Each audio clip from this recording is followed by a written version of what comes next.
Is TemTem a shameless copy of a well-known formula with Pokemon, or does it bring something fresh to the table? Let's jump right in. So I put about 8 hours into the game so far. I've gotten to the first dojo and a little beyond, which is the equivalent of like a gym in Pokemon. And let me just start off by saying right here, if nothing else, I've really enjoyed my time with TemTem. Anyone who's familiar with Pokemon is going to immediately spot some similarities between these two games. I mean, you're a kid, it's your choosing day, you're given a choice between 3 starting TemTem, you're clearly going to be building a team of 6. There's a similar rock, paper, scissors element with the types of each TemTem having strengths and weaknesses against other types. I mean, hell, you encounter wild TemTem in tall grass and you catch them by using a TemTem card against them in battle. But fairly early on, you start to see where the formulas differ. First off, every battle is 2v2, 2 TemTem on each side. Now, whether that's made up of 2 single tamers each fighting with 2 TemTem on either side, or it's one person fighting off against 2 NPCs that each have 1 TemTem, or it's 2 people playing co-op fighting off against 1 NPC, and both sides have 2 TemTem. But because this is a foundational idea that the game is built around, that you will always have 2v2 TemTem battles, they've kind of built up the entire game around this idea. All the balance, all the abilities, all the traits, all the TemTem focus on that core concept that each battle is a 2v2 battle, and I think it's really strengthened by it. In fact, I just read something today about a Pokemon controversy about the Dynamax thing, because apparently it's really competitive in cooperative 2v2 battles, but it's a little bit unbalanced in 1v1 battles. And that's the kind of thing that you can avoid here, because every battle is 2v2. That's all the balance they have to worry about. Multi-hit moves, buffs, debuffs, strength changing based on the partner type, all this kind of stuff. How do the different TemTem on each team react to each other, strengthen each other, weaken each other? This is the kind of thing that you as the tamer need to kind of analyze and predict and plan as you're building up your own team of TemTem. It creates a lot more opportunity for strategy in picking TemTem that really strengthen each other in pairs, and especially as a full team. And you're going to need that strategy, because honestly, TemTem can be kind of hard. Look, maybe it's because I'm so used to Pokemon, and I'm trying not to draw too many comparisons, but it's hard not to. I'm so used to Pokemon holding your hand throughout basically the entire game. You have to really work to make Pokemon a difficult game through most of the game. But yeah, I mean, TemTem early on, if you don't pay attention to the strengths and weaknesses and you're just kind of going at it willy-nilly, and all of a sudden you enter a fight where somebody really has an advantage on you. I mean, it took me about 2 hours, but I realized that basically all my Pokemon were wind type. They were all like birds. And something showed up that had a significant advantage against that, and I got rocked. And part of that is because in general, the TemTem have a lot more health than I'm used to with games like this. So the battles can draw out a lot longer. So when you have those weaknesses, it starts to become very apparent very quickly. And these drawn out battles can really change the strategy of how you employ the TemTem moves, which work a little differently than you'd think. Look, I'm used to the PP setup where, you know, you've got something like amazing like Hydro Blast, maybe only has 5 PP. You can only use that move 5 times before you have to rest the Pokemon at a Pokemon Center again to use those abilities again, or use something like an Ether. In TemTem, instead, every TemTem has something called stamina, and over the course of the fight, the TemTem continue to regain that stamina a very little bit at a time. Each move that they have has a corresponding stamina amount, some very low, some very high, but every fight you start off with the same amount of stamina. What this means is you don't have to worry about future fights. It's sort of like the replacements. There is no tomorrow for your people. There is only this fight, which is kind of cool because you're never combating 2 types of strategy: the long-term battle and the short-term battle. The long-term battle is mostly about your outside of fight resources, you know, like items for restoring HP, things like that. You may want to store onto those because if you're in a long, you know, drawn-out adventure somewhere and you don't really want to go restore your TemTem, you're going to need all those items to keep yourself in the fight. But during that fight, the resources, the TemTem themselves, the movesets, you can use however you want. It becomes much more about strategy and less about resource management. At least resource management in the long term. Because the whole thing with stamina is that you get too low, you can still use high stamina moves that go over the limit, but you overexert that TemTem, which causes them to hurt themselves depending on how much you've overexerted yourself, and then they can't act that next turn. So if you want to open up the fight with some super high stamina move, but it's like your favorite move, go for it. But you might find that you're, in 2 or 3 moves, you suddenly can't do anything else. Now you have options there. You can swap that TemTem out for another, or just have them wait around to regain some TemTem stamina. But you quickly learn that, okay, I might have to coordinate and plan out, especially if it's going to be a longer fight, how I'm going to use my stamina each round so as I don't like totally destroy my whole reserves immediately. The biggest effect that I've seen that this has on how I play this game is that buff and debuff moves seem far more important, because you know that fights may last longer than just a single attack, even when you have the advantage in terms of strength against a weakness. Yeah, you're like, okay, hang on, let me buff myself up, let me debuff them. We might be in it for the long haul. This might be a 3, 4, 5 round fight, which is of course at which buffs start to become more beneficial. And what's nice is when you learn new abilities as your TemTem evolve or level up, you swap them in for other. You can still only have 4, similar to the Pokemon style. You can only have 4 moves on your TemTem at a time. But after a fight, outside of fights, if at any point you're like, you know what, I really wish I hadn't given up that buff for that new cool attack move, I don't like it that much, you can swap them out. You can change these at any time outside of battles. It allows you to cater those movesets not only to the TemTem that you're currently leveling, but also the party as it evolves. If you have a bunch of moves that make a bunch of sense, maybe when you have a bunch of wind TemTem, but all of a sudden you get less wind TemTem and you're like, these moves don't really help me anymore when I don't have those, swap them out. You don't lose anything. It's not like you've made a choice early on in your leveling process where you got rid of headbutt and you're like, crap, I really needed headbutt. It's a more flexible system. I feel less restricted by it. I feel less nervous about trying new things. Whereas in Pokemon, I always felt kind of like this choice is going to matter for a long time. Sometimes I would stop during battles while my level up is happening and it's saying, where would you like to learn this move, to do a bunch of research online. That's not really that fun.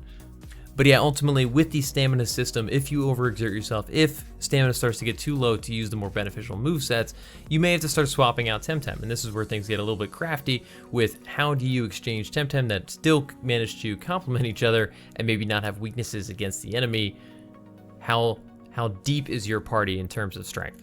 And to top all this off, not every move can be used the opening round. There are some incredibly strong attacks, buffs, debuffs, that can't be used the first round. You have to have that TemTem out at least a round before they can fire it off, and it really changes how you can approach certain battles.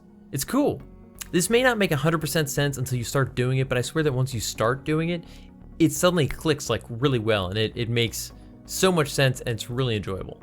And like I was saying earlier, I never feel bad about using the big cool moves that I've now learned, because as soon as they're ready, if I'm gonna kill the guy with the move, it's fun to use. There's no downside because the next fight is a whole new thing. I've got a whole new set of stamina.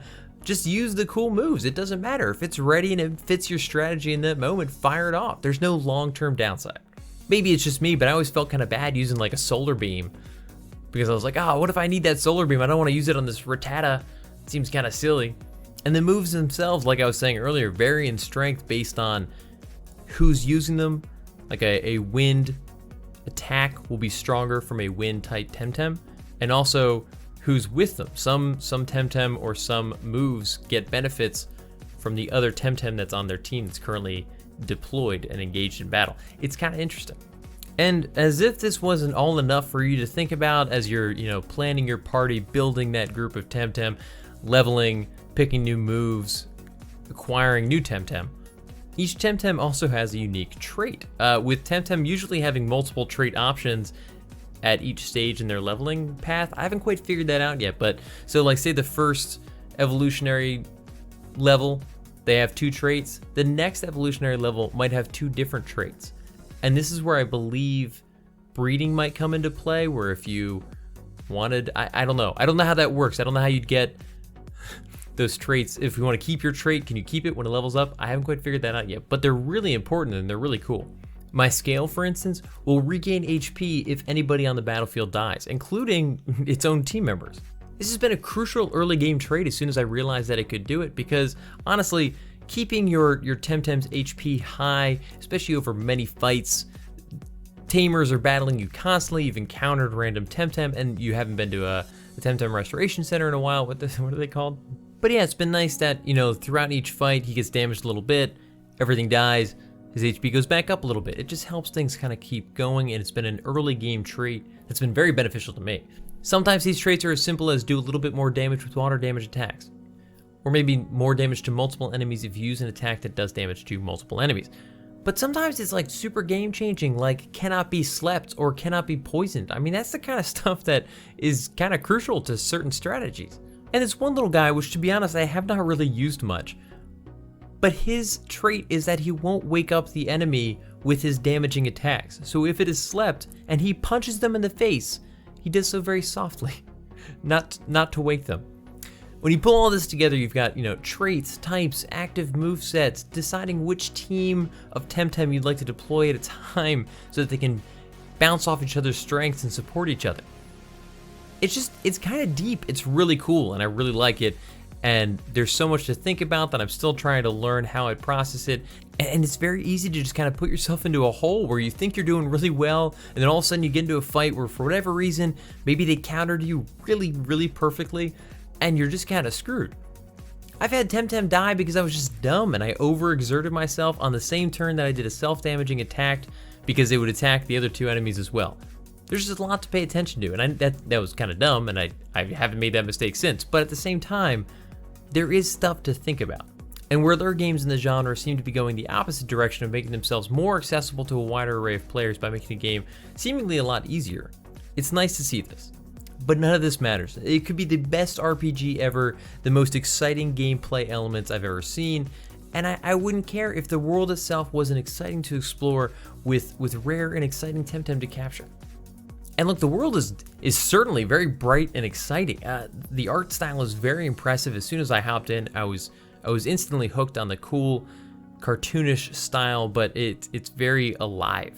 Transitions between buildings, different areas, when you learn to surf, when you go from ground to land, everything is super fluid and fast. I've just trained myself in many games, honestly, to assume that there's going to be load times everywhere, and they basically are non-existent. You just kind of pop in and out of all these places. It's very refreshing. NPCs are incredibly talkative, sometimes almost too much so, but it's cool because they're not really talking just about you and the fight you're about to have. In fact, a lot of conversations, I can't tell if we're going to fight until the very end. They paint this picture of this deep and complex world where there's so much more going on than just TemTem. Everybody's really excited about their own stuff. In fact, I just met this family where like the kids are studying and only one of them wants to be a TemTem trainer. The other two want to just like do other stuff. But your own dialogue options always seem kind of like to have that level of incredulity that everybody wants to fight you no matter what the situation is. Sometimes there seems to be, I don't know, generally kind of dire situations. Not terrifyingly so, but you're like, oh wow, we should probably get out of here. And the guy's like, definitely, want to fight? And your response is like, right now? Doesn't seem like a great idea. It's almost like self-aware that the world is unusually hungry for TemTem battles. And every once in a while you'll encounter somebody that has no interest in it and they're immediately like, no, I don't want to battle you. And I'm like, I didn't say that. And they're like, get away from me, I don't want a TemTem battle. And I just love that it kind of is poking fun of itself, being like, it is weird that everybody you meet on the road is like, hey, want to fight? Do ya? The TemTem themselves vary. Some are super original, incredibly interesting, others less so. I certainly haven't seen all that there is to see in terms of the available TemTem, but I mean, I obviously hope that they continue to add more, because in a game like this, the more available monsters to catch, the bigger the world feels. But with how much depth they put into, like, the different TemTem supporting each other and the traits and everything like that and breeding, I'm sure there's a lot of complexity whenever they add a new TemTem to making it not like totally outbalance the whole game. But yeah, I get that little thrill again whenever I get to a new patch of tall grass, or maybe I've gotten into a new segment of water that I couldn't get to before, and every encounter I'm like, is this going to be something I've never seen, like some cool new TemTem I haven't even fought before? And from what I've seen, grabbing the first TemTem you see and then training it up, it may not be in your best interest. Like, the traits that each TemTem possess can vary by the captured TemTem. The stats are a little bit random, so finding the best possible one that you can and starting to level that one up seems like a good idea. I haven't done it at all. And making that perfect TemTem party, really leveling up the highest strength TemTem that you can find, seems all the more interesting because, and I can't believe I haven't mentioned this up till now, it's an MMO. TemTem is fully online with other players constantly running around doing the same things you're doing in the open world. You can see them interacting with the other tamers and capturing TemTem. It's cool. The main ways you're actually able to interact with other players is through co-op gameplay, player versus player battles and trading. And to be fair, this is where I've spent the least amount of my time. I feel too green to battle anybody else. I think I'd just get rocked. I don't really feel like I've got anything to offer in terms of trades. It's all sort of the early TemTem that anybody can get.